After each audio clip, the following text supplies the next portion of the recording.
Hello everyone, welcome back to AS and A-Level Biology with Dr. Demi.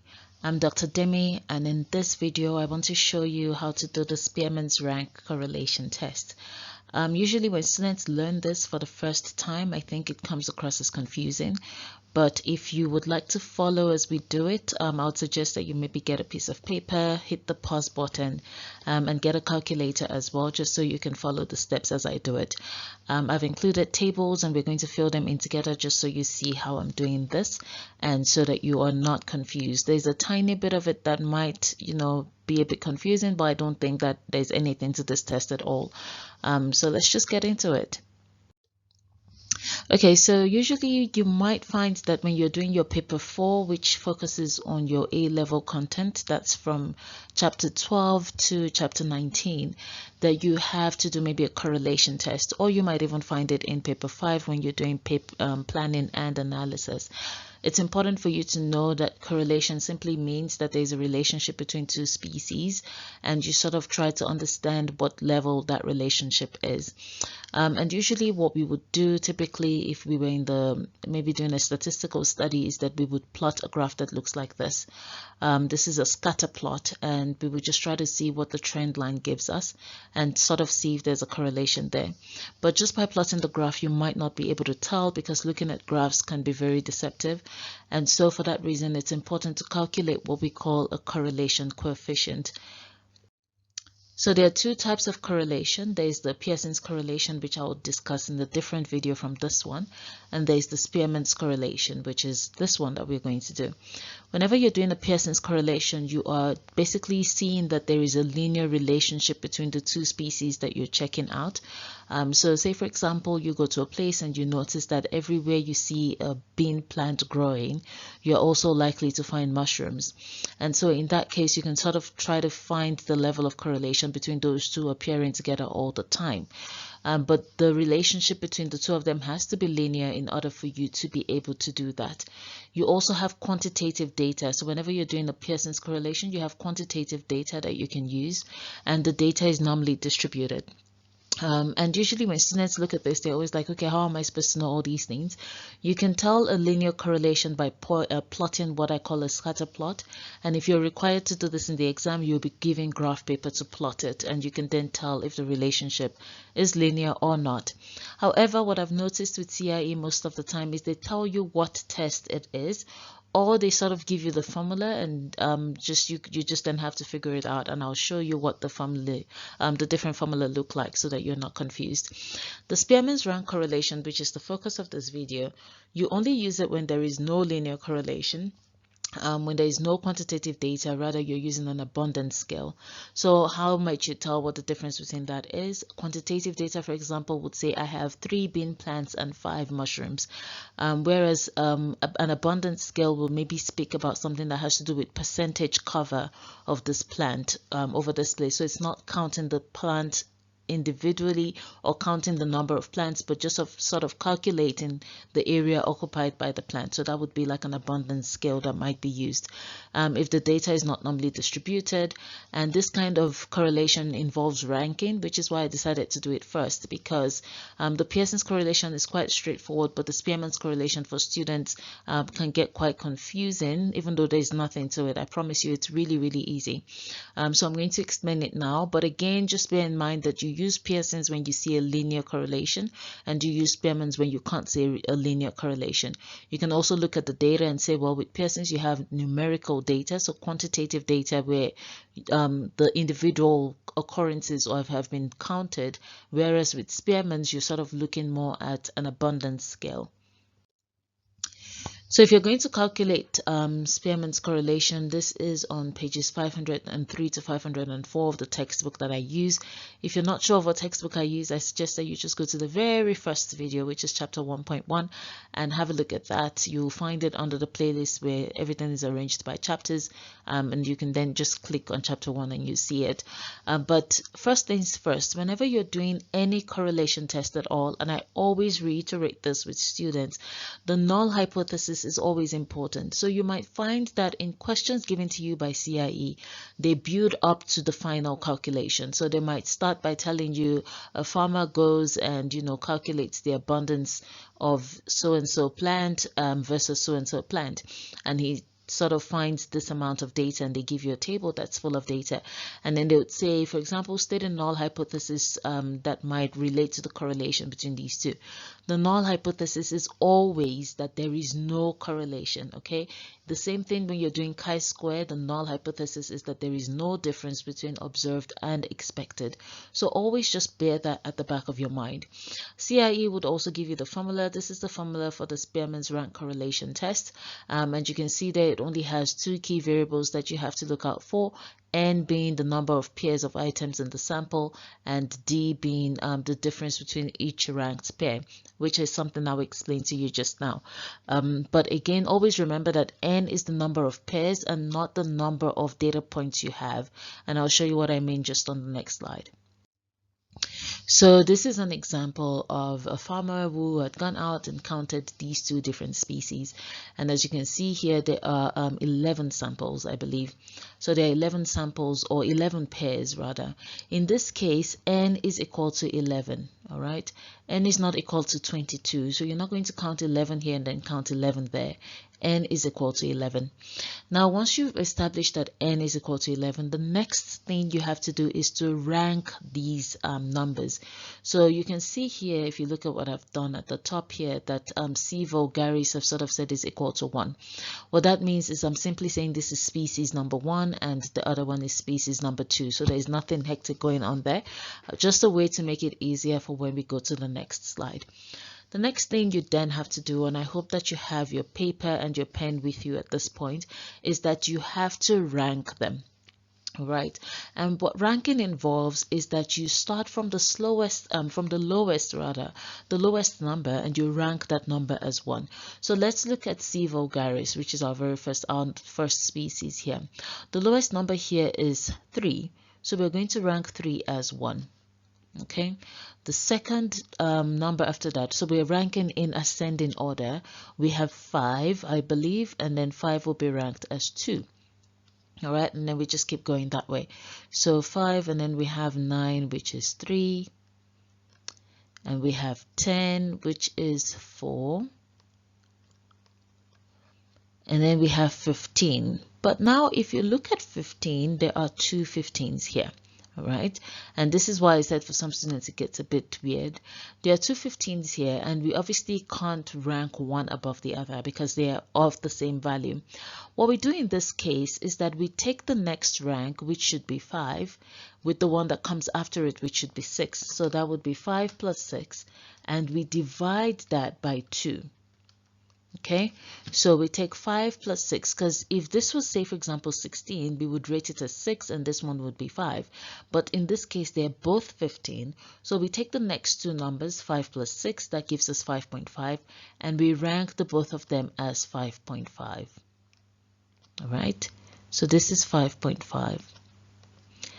Now, once you've done that, the next rank will not be 6, because again, remember, you've taken 5, you've added it to 6, which is basically you've taken the next two numbers and you've split it by the number of times that value occurs. So if these were 3 numbers, so if there were 3 15s, for example, we would add 5 plus 6 plus 7 divided by 3. Okay, but in this case we only have 2, so we've taken 5 plus 6 because they should be the next 2 ranks, and we've divided that by 2. All right, so now we have that, and that means that our next rank after this will not be 6, but rather it would be 7. All right, so in this case we then rank this as 7. We then come to the next one, which is 25. We rank that, oh no, not 25, I'm sorry. This is where it gets confusing. When you do this, please make sure your eyes are wide open and you've had breakfast or lunch, so that you can follow through with what you ought to be doing. So we said 20 is 7, and then the next one needs to be 25, I believe. Yes, that was right, actually. 25 is 8, and then 30 is 9, 35 is 10, okay, and 37 is 11. So that's how you do the ranking over there. Once you've done the ranking for the first set, then you move on to the next species and you rank that as well. So again, starting from the lowest number, 1 would be 1 over here. The next lowest number is 3, so that's 2. The next lowest number is, I believe, 5, so that's going to be 3, and then 4 over here, and then we need to look for number 5. But now look at what has happened here again. We have 2 10s. Can you see that? So we have 10 here and 10 there. So again, we're taking 5 and 6 and dividing them by 2, and so these would be ranked as 5.5 each. I hope you're following this. If you're confused, by all means, rewind, replay, and if that doesn't work, then post the question in the chat.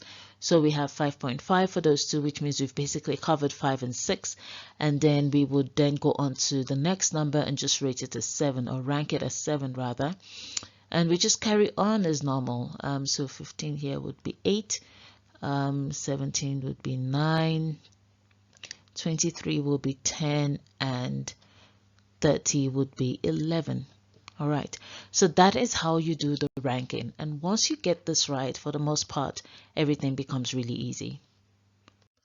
Okay, so this is basically what we've done. We've again ranked the numbers from the lowest number, from the lowest, not the slowest number, because these numbers are not moving, hopefully, on your screen. They're very static on mine.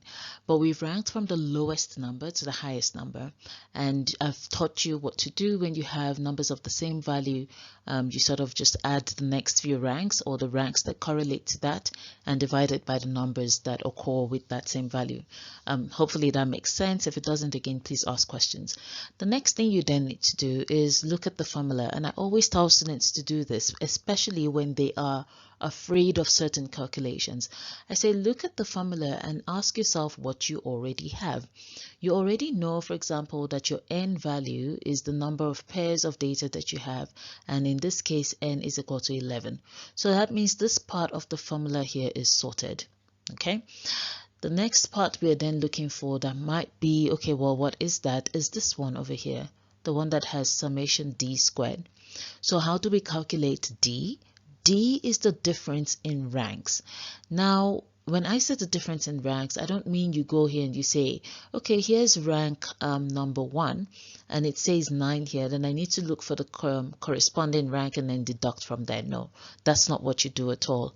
I'm just going to erase that so that it doesn't confuse you.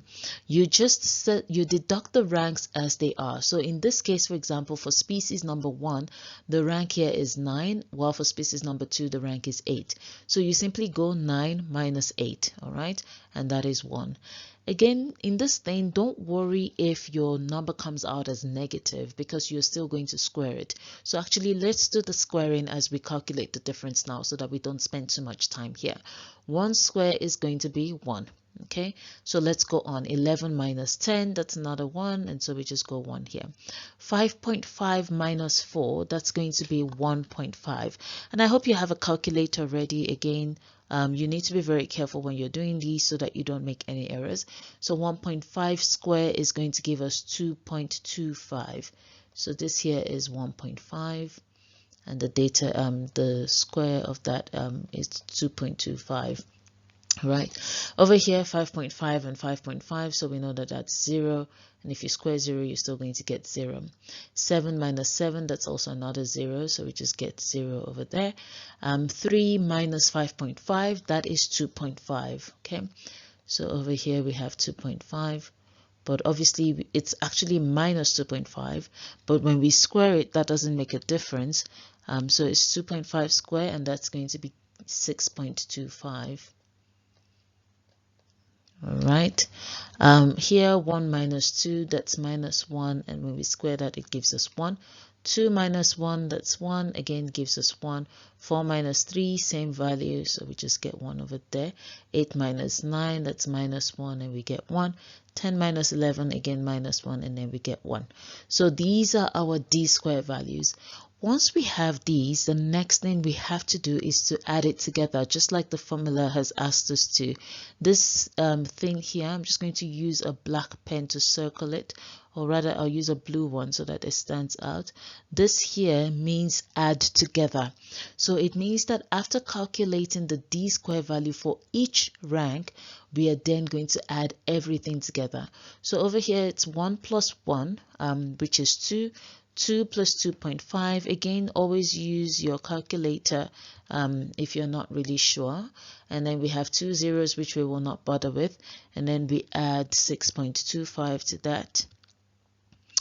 And then we just add 1, 2, 3, 4, 5. So just add 5.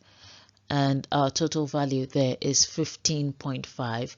So in this case, this section, I'm going to erase a little bit here so that you can see, and I'm just going to recircle it. This section here where it says summation d square is equal to 16.5. Now we can calculate the correlation coefficient of our data just to see how strong the correlation is, and I will explain to you how you interpret that. So it means we're going to go 1 minus 6 times 15.5. Writing with the mouse is literally a skill I just had to learn. When I started this YouTube channel, I never thought that it was something I'd ever have to do. So 6 times 15.5, and then under that, we know that n is equal to 11, so 11 cube minus 11. Okay, don't mind the interesting long strokes that just come out. It's just me not being able to control the mouse. So again, over here, you can just go, you know that 6 times 15 is 90, 15.5 times 6, that's going to be 93. So over here, you have 93 on top. Okay, and then here at the bottom, 11 cube is equal to 1331, and if you deduct 11 from that, you're going to get 1320. Okay, so in case you were wondering, we are still going to deduct from 1. Don't forget the formula. Many students make the error, again, because they're not paying attention. They solve, I'm just going to use my eraser quickly to show you what I'm trying to say. They solve this part of the equation, and they forget that they're supposed to deduct whatever value they get here from 1, so they end up making errors. So in this case, 93 divided by 1320 is 0.07. So this is 0.07. Okay, and then we're going to deduct that from 1. So 1 minus 0.07, that gives us 0.93. And this is the same answer that was reported in the book, even though the book did not show the full workout of this particular example. So the answer here is 0.93. Now, what does 0.93 really mean? Whenever you're calculating correlation, the closer the value you get is equal to 1. The closer to 1 the value is, the higher or the stronger the correlation. So for example, if you calculate correlation and you get maybe 0.95, that's a very strong correlation. If you calculate something that's maybe 0.62, that is a very weak correlation. Now, again, taking you back to the null hypothesis we discussed before we started this. The null hypothesis was that there is no correlation. Okay, that's basically what we were saying. I'm just going to write it there. And this is always what the null hypothesis is, that there is no correlation at all between these two. After you do your calculation and you get a value such as this one, which is 0.93, that tells you there is a high or a strong correlation, you will then go, and they might ask you to make a conclusion if you're doing this as a question. You will then say we reject the null hypothesis, because obviously the null hypothesis is not what you're getting in terms of numbers. So we say reject null hypothesis. Let's say you calculated, and let's reverse these numbers, and you got maybe 0.39. 0.39 is not a value that is close to 1 at all. It's actually quite far from 1. In this case, if you were to get something like 0.39, what that tells you is that there is no correlation, or correlation is too weak, and in such a case you then accept the null hypothesis. Again, remember that the null hypothesis says there is no correlation.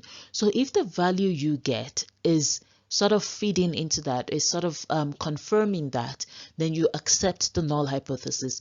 If the value you get contradicts the null hypothesis that says there is no correlation, then you reject the null hypothesis. I hope that makes sense. I'm going to stop here. It's almost 20 minutes long. I actually hoped for it to be a little bit shorter, but I hope that it is clear to you and that you fully understand how this works. If you have any questions, again, just put them in the comment section. Reach out to your colleagues as well, and also try to do an example on your own. I'm sure that that would be helpful. For those preparing for October-November exams, don't worry, I haven't forgotten about you. I'll try to start doing past questions for you that you can check out on the channel as soon as possible. But for now, I'm trying to cover all the content for the chapters. All right then, until the next video, have a good time.